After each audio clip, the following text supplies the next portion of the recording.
Hey everybody, John here. Welcome back to Catbird Hill. So let me bring you up to speed as to where we are with all this wood that's on the ground.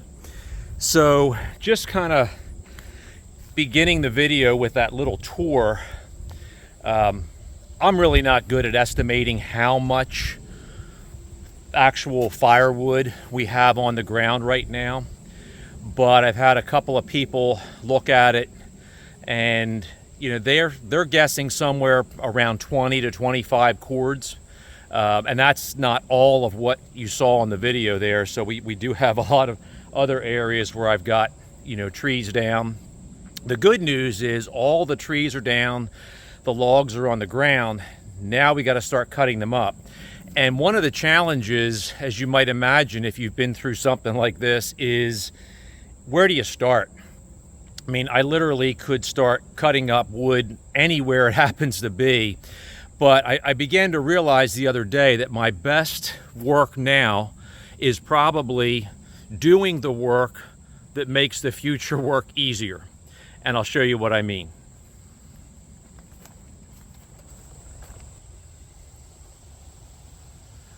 So right now we're kind of back in the firewood processing storage area, that area did get a lot of damage from the tornado, and you might be able to kind of see here all of the stumps of the trees that were here.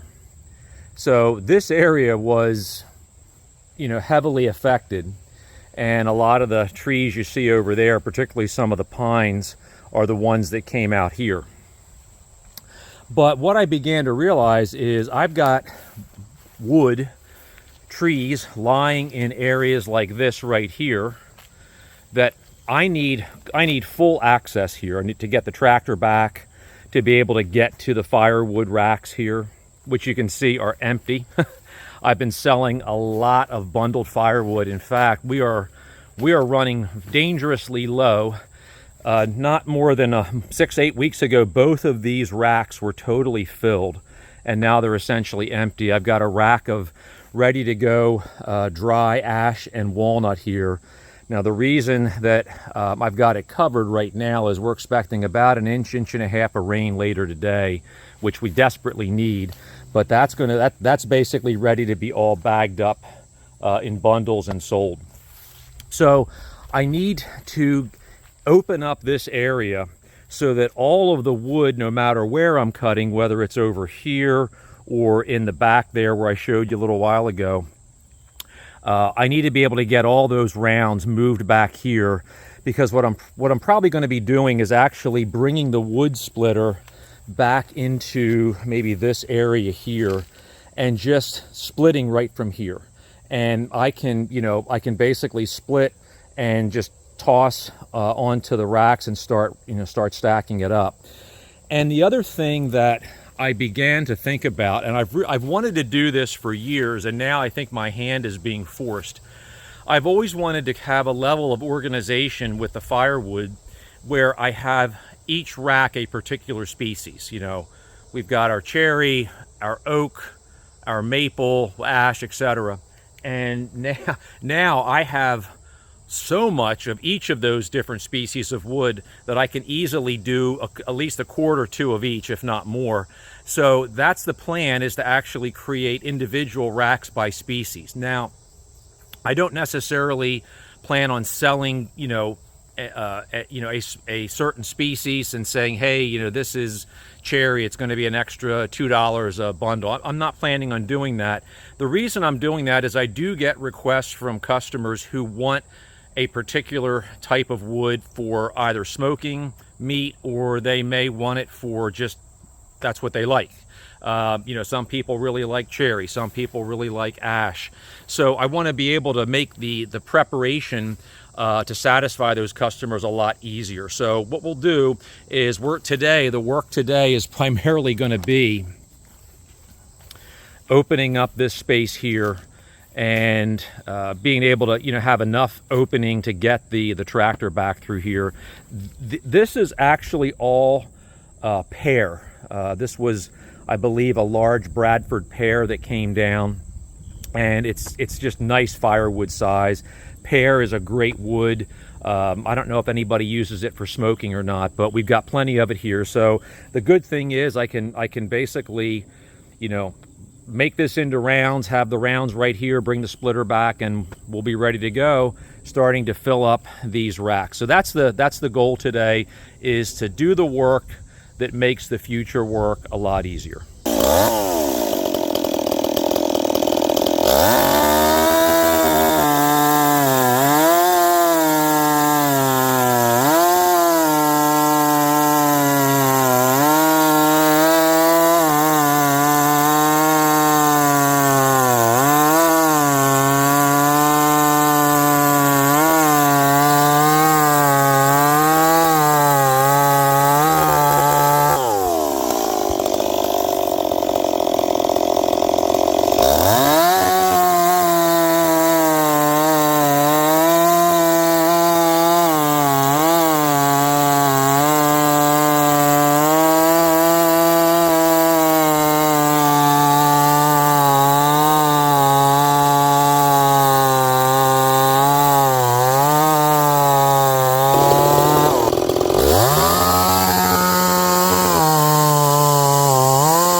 I think we've had a pretty productive day. Well, actually not a day, about an hour and a half. And you probably get some sense from looking at me. I picked the hottest day, probably in the last 3 weeks, to do this. Humidity's got to be 80% today. It's probably about 82, 83 degrees. We're expected to get some pretty heavy rain later. I'd mentioned that, so I wanted to get out here and do this. Covered in sweat and bugs and grit and all kinds of stuff, but mission accomplished. We got a nice, clear, open path here for the tractor to come through, get all the way down here to the storage areas. Like I said, I'm going to be setting the splitter up probably somewhere about here, somewhere in this area, and it's a perfect spot just to roll the logs off onto the lift and start splitting and stacking. I was really surprised cutting this pear. This wood's hard. I mean, this is really hard wood. I don't know where it stands on the BTU scale, but some of those last cuts I made were kind of the butt. We're at 24 inches there. So, not a small tree. Kind of unusual for a pear tree. Pears generally don't get that big, especially Bradford pears. They're known to split, so they usually don't grow that long of a time to get to that size. But man, I got a nice little collection of wood here. So, everything turned out really, really well. And we're making some progress. We've got this cleaned up. The other thing that it's not particularly exciting work, but this fence, this 4-foot kind of farm fence, or I don't know, a poultry or whatever you call it. It's not really a poultry fence. I'm not sure what this is called. This is pretty heavy gauge wire. I bought this at Tractor Supply years ago and have just run this down the whole length. This is probably about almost 1,000-foot run here from the beginning of the property to where this ends. And a lot of this fence got taken down and bent up pretty badly when the tornado came through, as you can see here. So I've just been very slowly working my way along and trying to patch it and repair it and straighten it out, and just out of respect for the neighbors and wanting to make it look a little nicer, plus have it be functional again. So we're slowly getting there. Still have some grunt work to do. There's a cherry stump that I need to clean up. It's kind of on our property line with our neighbors, and I just want to get that out of the way so they don't have to look at that. This is kind of neat over here. I did a little bit of work yesterday before dinner time. I just split a little bit of cherry, and boy, this is all from the storm damage. This is just absolutely beautiful stuff. It's, I had made rounds out of the cherry tree, probably a month ago, not long after the storm came through. So they've been kind of drying out. Cherry dries really fast, as you probably know. And we've got some really nice cherry rounds here. This is just one of many. We've got this one here at about 20 inches there. So got plenty of cherry. I think I've got more than enough cherry to do at least 2 cords. Most of what you see back here in this area, that's almost all cherry, and some black walnut, and previously cut back in the wintertime is red oak, which is ready to be split. So we're getting there. We're definitely getting there. Today was big because, again, I just realized I could get into an ADD mode and just start cutting anywhere and everywhere. But I want to start doing things a little more efficiently and just try to minimize the trips back and forth and just create some better workflow here to start processing all this. Thanks a lot for watching. Give us a thumbs up if you like the video. Please subscribe if you haven't done so. Share the videos, and until next time, John here from Catbird Hill. Take care.